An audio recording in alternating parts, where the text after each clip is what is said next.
Hawa Konaté, veuve et mère de 4 enfants, a eu récemment ce qu'elle a appelé la peur de sa vie. En vacances dans cette concession du quartier Gbagba, dans la commune de Bingerville, sa fille Samira Bara, élève en classe de CM1, a failli perdre la vie après une crise de dingue. Un jour, on était là, elle dit tout son corps lui fait mal. Bon, il y avait paracétamol, on lui a donné ça, ça a calmé un peu. Un coup comme ça, elle est dedans.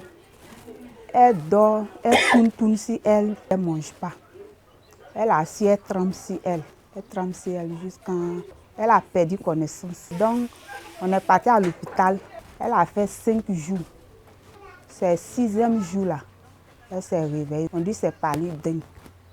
Hawa ne savait rien de cette maladie jusqu'à ce que sa fille en soit victime. Madeleine, elle, vit au quartier Gbagba, où elle produit la tiéké depuis 2015. Elle a fait de sa maison une usine de production, un environnement propice à la multiplication du moustique, qui transmet le virus de la dengue. Elle a récemment reçu la visite d'une équipe de chercheurs du Centre suisse de recherche scientifique, dans le cadre du projet SNIS-Dengue, destiné à former les communautés afin de les impliquer dans la lutte contre les vecteurs de la dengue. Bon, ils nous ont dit qu'il y a des moustiques blancs noirs qui donnent la maladie, que cette maladie-là est dangereuse. Ça peut tuer des personnes. De ne pas garder les eaux usées. Quand on met l'eau dans les bassines, il faut les fermer. De ne pas laisser aussi les punaises des voitures autour de la maison.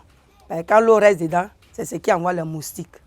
Comme Madeleine, plusieurs productrices d'atiéké et des ménages du quartier de Gbagba, mais aussi du village d'Anono dans la commune de Cocody, ont été sensibilisés sur la maladie et la destruction des gîtes larvaires avec la collaboration des chefs de communauté. On a associé la population. Aujourd'hui, vous voyez, au début, on versait l'eau partout. Mais on leur a dit que tout ça, c'est dangereux. Je veux que ça continue encore, qu'on fasse du porte-à-porte, si possible. Le projet SNIS-Dengue a démarré en octobre 2021. Après 3 années d'activité, l'heure était au bilan avec toutes les parties prenantes. Au niveau d'abord des communautés, on voit que leur perception, leur connaissance même du vecteur a changé, leur comportement aussi a changé. Aussi au niveau des vecteurs, on voit que le risque a été divisé par 3. Cela montre qu'en impliquant les communautés locales donc dans la lutte contre les vecteurs, on peut réduire vraiment la densité des vecteurs et aussi prévenir la dengue. La dengue est une infection virale causée par un virus transmis par la piqûre de moustiques. Elle se manifeste par une forte fièvre, la fatigue, les maux de tête et les courbatures.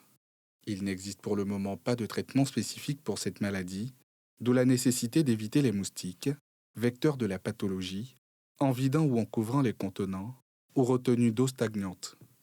Il faut également contrôler les endroits pouvant garder de l'eau et couvrir les réservoirs d'eau pour empêcher les moustiques de pondre.